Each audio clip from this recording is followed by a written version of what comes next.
Γεια σας παιδιά, στο σημερινό βίντεο είναι ένα διαφορετικό βίντεο. Το σημερινό βίντεο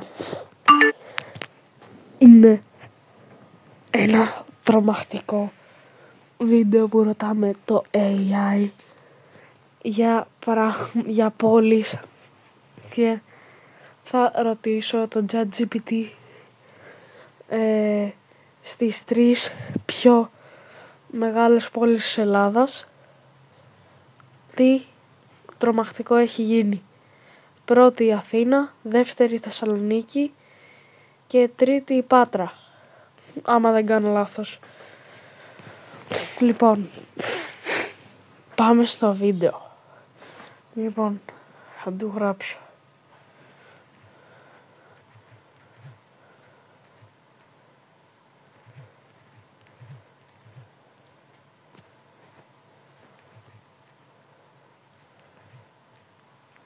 Καλησπέρα, θέλω να με κάνεις να τρομάξω.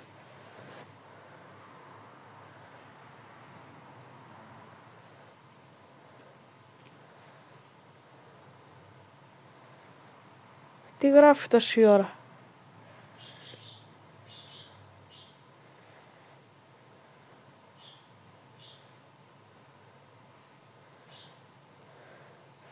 Ψυχολογική ανατριχύλα, υπερφυσική, μικρό χτύπημα, μία γραμμή.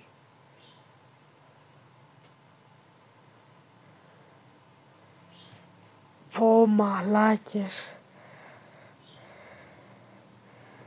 Να του πω ψυχολογική ανατριχύλα και μετά θα του πω και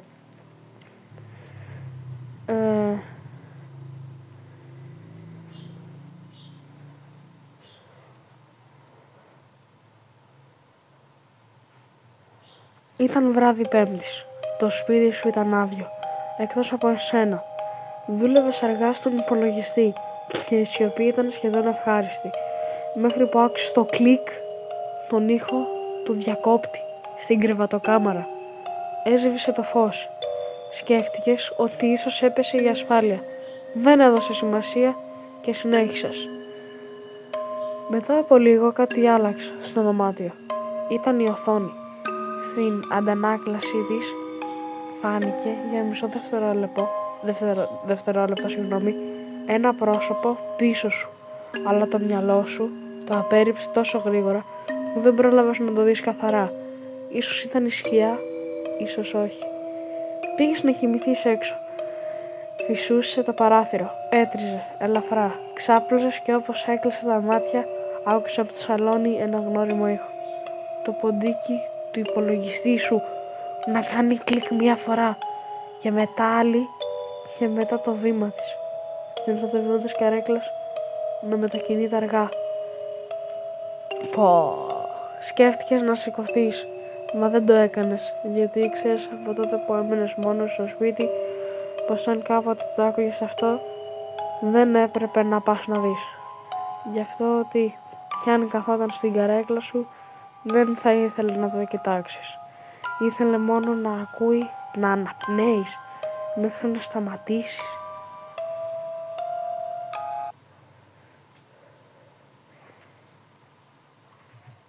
Ναι, θα του πω.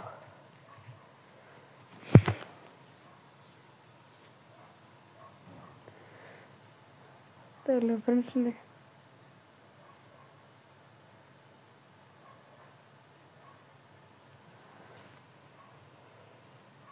Υπερφυσική ή ρεαλιστική.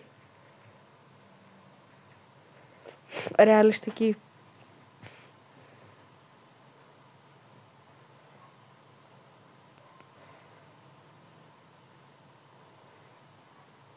Είναι 2 παρά 20. 3 παρά 20, συγγνώμη. Δεν έχεις κοιμηθεί ακόμα. Το φως από την οθόνη σου φωτίζει μόνο το πρόσωπό σου και το υπόλοιπο σπίτι είναι σκοτεινό.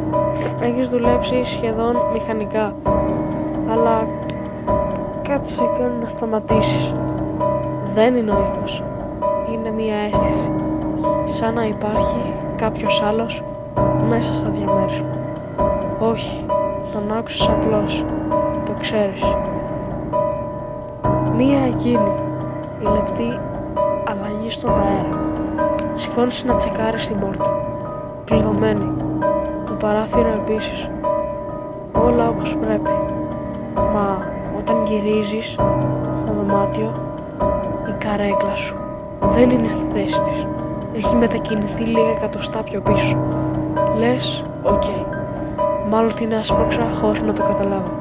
Κάθεσαι, προσπαθείς να συγκεντρωθείς. Αλλά από τη γωνία του ματιού σου βλέπεις πως το κινητό σου φωτίζει. Οθόνη κλειδωμένη. Κανένα μήνυμα. Κανένα notification. Νομίζω έτσι διαβάζεται. Απλώς άναψε. Το πιάνεις, το κοιτάς και συνειδητοποιείς κάτι πολύ πιο παράξενο. Το φως της οθόνης δεν δείχνει το δικό σου χέρι. Ένα κρατά. Δείχνει δύο.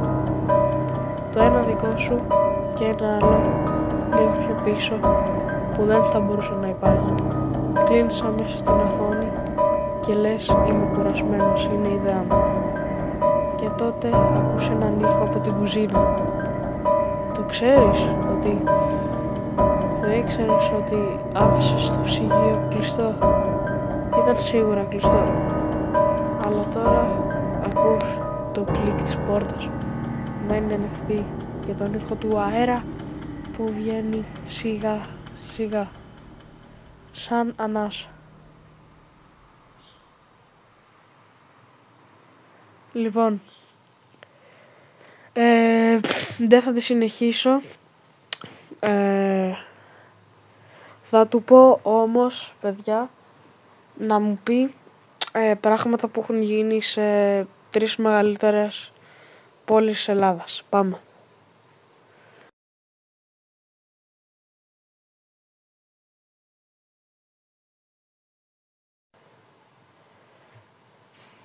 Θα του γράψω.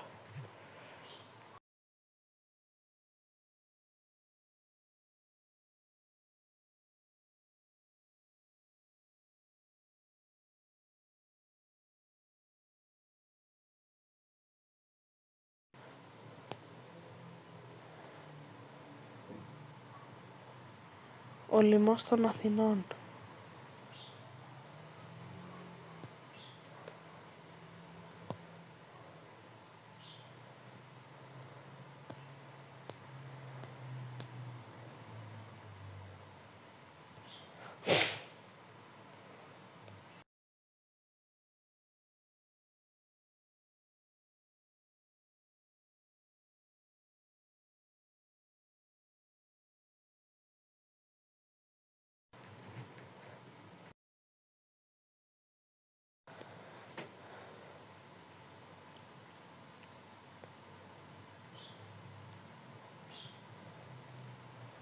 Oh. Listen to Mount Parnitha.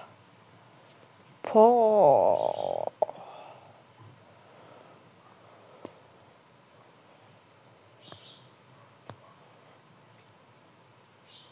Λοιπόν, παιδιά, έχουμε πάρα πολύ. Λοιπόν. Αλλά πριν συνεχίσουμε, πατήστε ένα like γιατί με βοηθάει και ένα subscribe, παιδιά. Σας παρακαλώ, με βοηθάει. Γιατί τέτοια βιντεάκια μου παίρνουν πολύ ώρα να τα κάνω και ναι, αυτό. Πάμε στο βίντεο. Ωραία. Πρόκειται για ένα παλιό σανατόριο που λειτουργήσε για την αντιμετώπιση της φυματίωσης και μετά εγκαταλείφθηκε. Οι μαρτυρίες μιλούν για σκιά που περιφέρεται στους διάδρομους, ψιθύρους, απροσδόκητες πτώσεις θερμοκρασίας. Το κτίριο έχει αυτό το βάρος της προϊστορίας. Πολλοί άνθρωποι πέθαναν εκεί. Έτσι το δέος και η αίσθηση ότι κάτι δεν πάει καλά γίνει έντονη. Αν ποτέ το επισκεφτείς, πήγαινε πριν για βασιλέματος με κάποια παρέα. Κράτα φακό μαζί σου και να θυμάσαι. Πολλές φορές η ατμόσφαιρα, η σιωπή, το σκουριασμένο κτίριο, οι έρημοι διάδρομοι κάνουν το στοιχείο πιο αληθινό.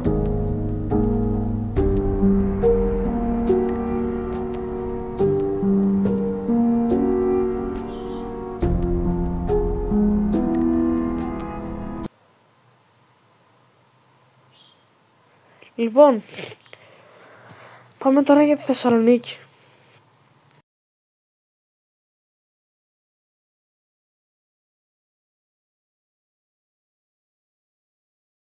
Βασικά όχι, δεν θα...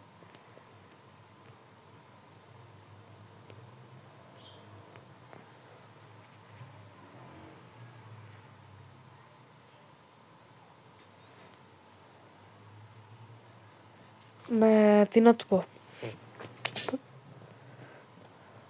Περιμένετε.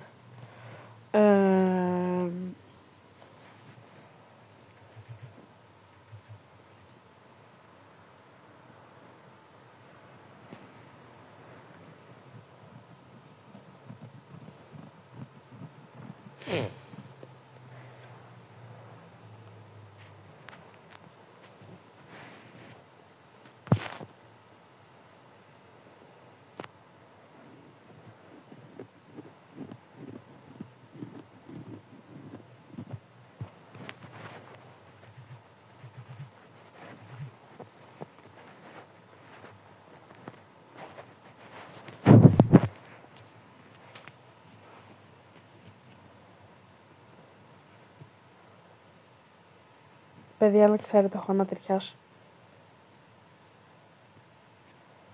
Να ξέρετε, έχω ανατριχιάσει.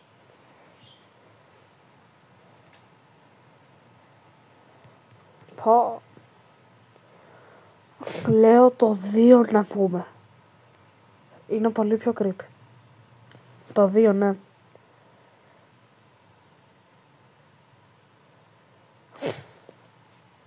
Αλλά το πρώτο έχει πιο πολλά. Πάμε με το πρώτο. Πρόκειται για ένα εγκατατελειμμένο κτίριο στην οδό Βασιλισσής, Όλεγας, στη Θεσσαλονίκη. Ο τοπικός θρύλος λέει πως όσοι το κατοίκησαν, ή προσπάθησαν να το καταφυδίσουν, αντιμετώπισαν κακή κατάληξη. Υπάρχουν αφηγήσεις ότι στο εσωτερικό ακούγονται κραυγές, θόρυβοι τη νύχτα, ενώ ματαιώθηκαν προσπάθειες από εργολάβους για κατεδάφιση. Κάποιοι θρύλοι φτάνουν στο σημείο να ισχυρίζονται ότι στο σπίτι έγιναν τελετουργίες ή ανθρωποθυσίες, χωρίς όμως να υπάρχουν επίσημα τεκμήρια. Συνεπώς, πρόκειται για αστικό θρύλο με παραφυσικό χρώμα. Μάλιστα. Τώρα πάμε και για την τελευταία πόλη.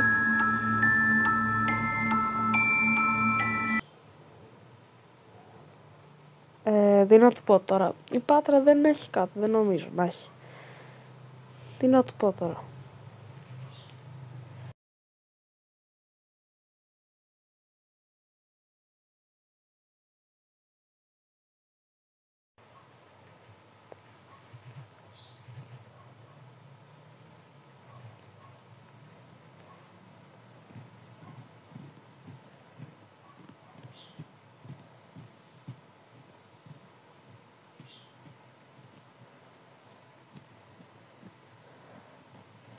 Οκ, ναι. Της Αγίας.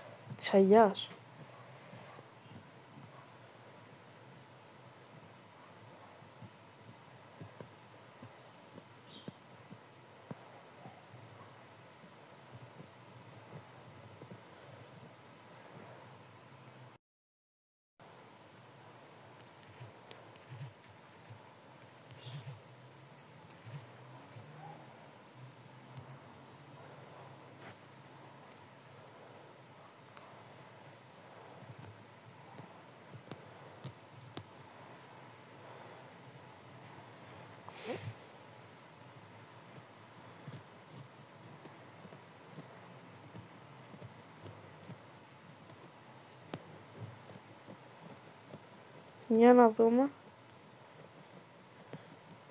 Αυτό λέω, παιδιά. Το 1.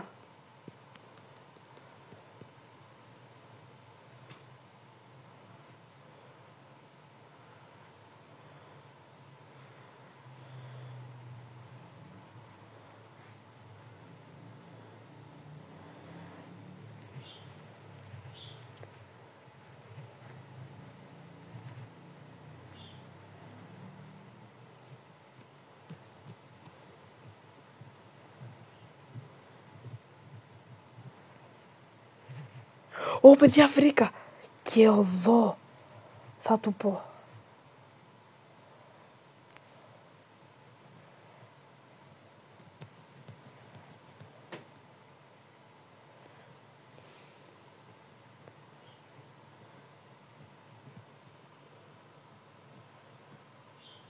Τι είναι αυτό?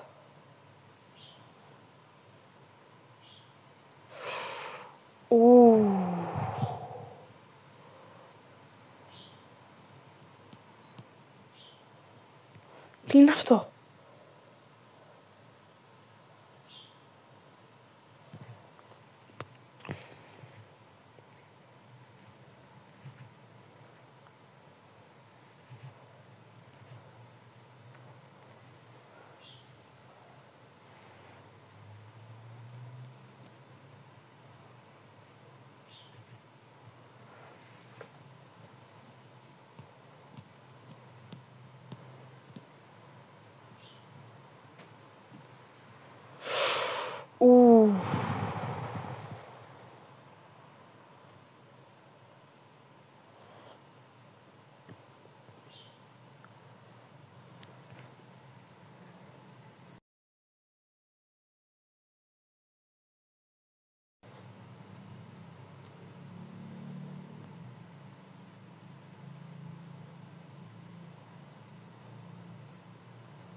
Τι είναι αυτό?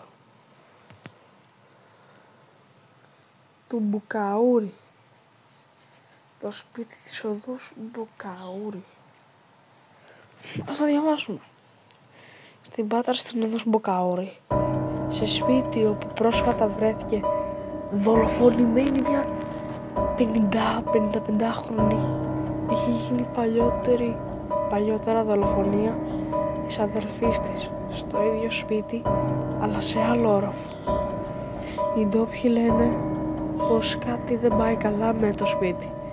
Η επανάληψη της τραγωδίας στο ίδιο χώρο το έχει κάνει στοιχειωμένο στα λόγια τους.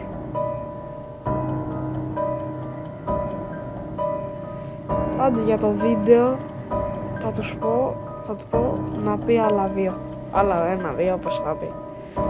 Αλλά γι' αυτό κάντε ένα like και ένα subscribe.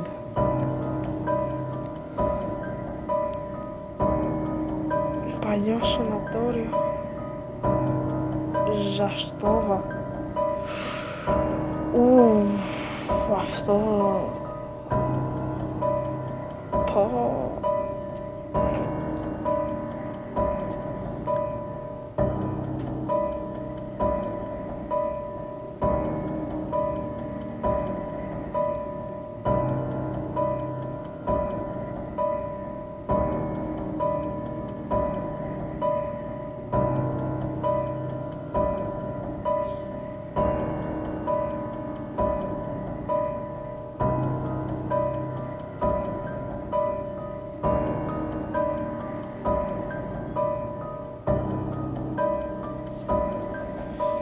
είναι το παλιό σανατόριο Σάστοβα.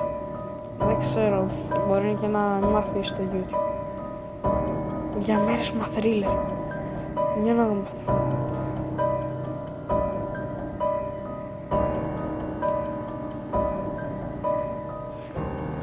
Να το πω, το παλιό σανατόριο θα το πω.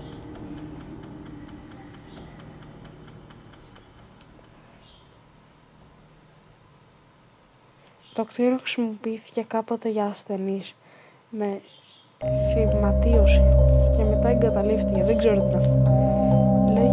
Λέγεται ότι οι τοίχοι στο εσωτερικό του μαρτυρούν τελετουργίες σατανιστών, ονόματα δίπλα από 5 χαραγμένα